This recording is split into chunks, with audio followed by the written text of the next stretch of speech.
మా కోడలికి సీమంతం అండి అంటున్నాం మనం. అసలు దాని పేరు ఏమిటో తెలుసా అండి? అసలు దానికి ఉన్న పేరు వేరు. సీమంతోన్నయనము అని పేరు దానికి. సీమంతోన్నయనము అని పిలవాలి. ఎందుకు అలా పిలుస్తారో తెలుసా?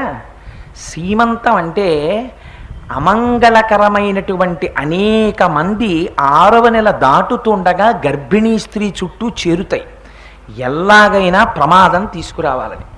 అలా తీసుకురాకుండా, అలాంటి ప్రమాదం ఏర్పడకుండా ఉండాలంటే ఇవాల్టి రోజున సీమంతం అంటే దేనికి పనికి వస్తుందంటే, మీరు ఇన్ని రకాల స్వీట్లు తీసుకొస్తారు, మేము ఇన్ని రకాల స్వీట్లు తీసుకురావడం, అంతే సీమంతం.